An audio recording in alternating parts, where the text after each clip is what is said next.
Any new reactions after watching film of your offense's performance on Saturday?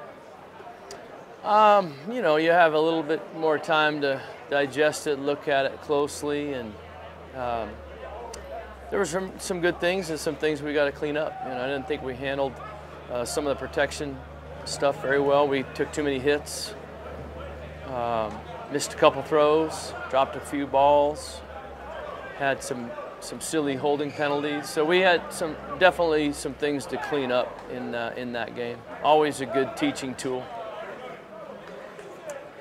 When you look back on those final two drives, Charlotte said that was one of the things you guys talked about first, reviewing that game. Was anything, looking back, that you would have done differently as far as play calling, clock management, anything to close that game out? Well, we needed a first down, you know, and I think that you get into a situation like that where you get 7 minutes to go. You know, you're controlling the ball. We had a 3rd and 4 that we were in good shape on, that we blow the protection and have an open route for a first down where he should be going with the ball. He gets chased out of the pocket and throws one low, and I think it was a good play. It was a 3-man rush, and we got hurried on a 3-man pressure, which is silly with 5 protectors. So we needed to execute better on that play. You know, we had production on 1st and 2nd down, like I said, in that drive. I think that was the second to the last drive. It would have given us a first down, taken some more time off the clock, reset the chains to first down. So I was disappointed in that one. You know, you get late in the game and you are in a 4-minute situation, you got to be able to get a first down. That's a big part of closing games out, and it's usually a run because you know, you throw the ball and stop the clock, so you're going to run the ball there, and everyone knows it. And you've got to do a good job of covering guys up and executing and moving the moving the defensive line and getting a first down. So that's a big part of that 4-minute package is just, you know, being able to cover the guys up and get as many yards as you can and get that first down, close it out. With Oregon's defense, kind of runs cover 3 quarters, how important is a guy like James Speed out of that slot? How important is it to get him going in the game? Yeah, he's critical. The coverages that they play, they do a nice job of changing things up. They disguise well. They give you a lot of different looks. But that inside receiver is big. A lot of times he's critical in finding the hole in zone, whether it's, like you said, 8 or 3 or, you know, I just think, and I think like any receiver, get him into it early and getting in a few touches, and especially a young guy playing on the road for the first time, you know, it's one of those things you want to get him in a groove fast. So speaking of playing on the road, you played at Autzen a lot of times, you coached there. What do you tell your players about the challenges of playing there, and is it any different from Ohio State or Wisconsin? It's going to be similar like that. We've played at Penn State, and Penn State was really loud. Autzen's top 5 of places I've been, and very disruptive. They don't have a huge stadium, but it's really a rowdy crowd. We've had trouble even hearing on the phones before between the box and the field. So it's going to take a lot of concentration and poise.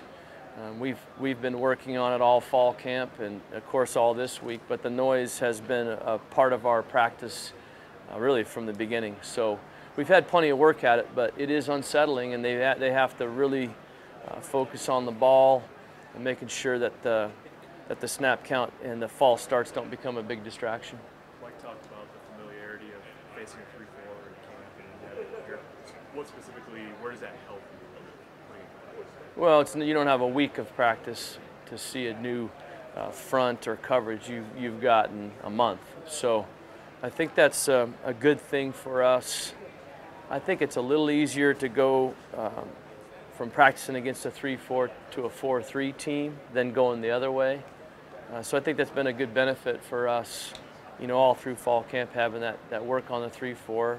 They do play some 4-down looks, so they change it up nicely. But I think that, you know, through our camp against our defense will help us preparing for this game. What is it about the 3-4 that makes it a tougher transition? you have a lot of different ways they can bring pressure from. You know, they can really balance you up, and then they can bring a four-man pressure without having to blitz you. You know, they could, and you don't know where it's coming from. So usually in a four-down look, you're identifying the defensive lineman pretty easily. In a 3-4, they can bring a guy and drop a guy out, and then change that up, and you never know where they're coming from. So you have to be on the same page, and communication up front, and the identification of the fronts will be big. Yesterday, Coach Riley talked about finishing drives and points on the board. Is that point of emphasis this week? Yeah, we had a great stretch where we were 3 touchdown drives. We had a field goal in there. We had good production, and then when we had 2 3-and-outs, and both were penalty-ridden, you know, mistake-filled drives, you know, and I felt we probably did more damage to ourselves, you know, and than them. Really, they did a nice job, you know, playing us, but we also made some mistakes that killed some drives. So we've got to be able to play mistake-free for longer, sustained drives. We had a couple of long drives that ended in punts, but when you're talking 10, 11 plays, that's good time of possession, but we still need to come out of there with points. That's always the goal, and we want to score every drive. Hey, Coach, do you find yourself as an offensive coordinator kind of being more aggressive in the red zone when you kind of have a kicker like jump around? I think you're able to, you know, you're able to take some shots from further out, definitely.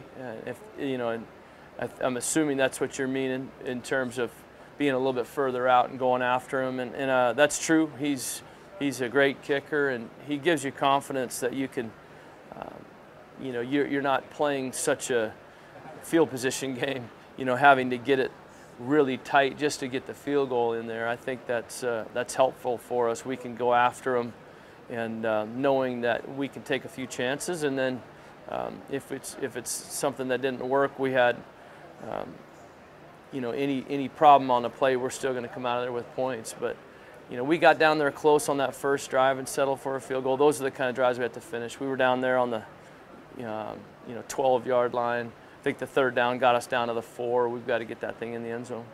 Hey, I said he's kind of embracing the personal storyline, going back to Oregon, playing the Ducks again. For you personally, I mean, is this kind of a special moment for you going back out there? Yeah, we've been there. We've been there a lot of times in our history, so it'll be kind of fun. We've got definitely we're familiar with the surroundings, with the hotel that we'll stay at. You know, we've stayed there every time.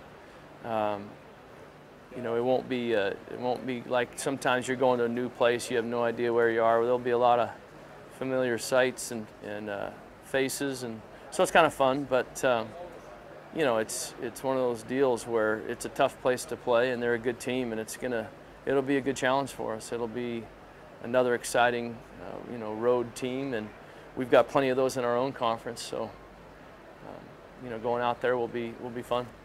You ever coached in a game where air quality was talked about leading up to the game? No, I don't think I can remember that one.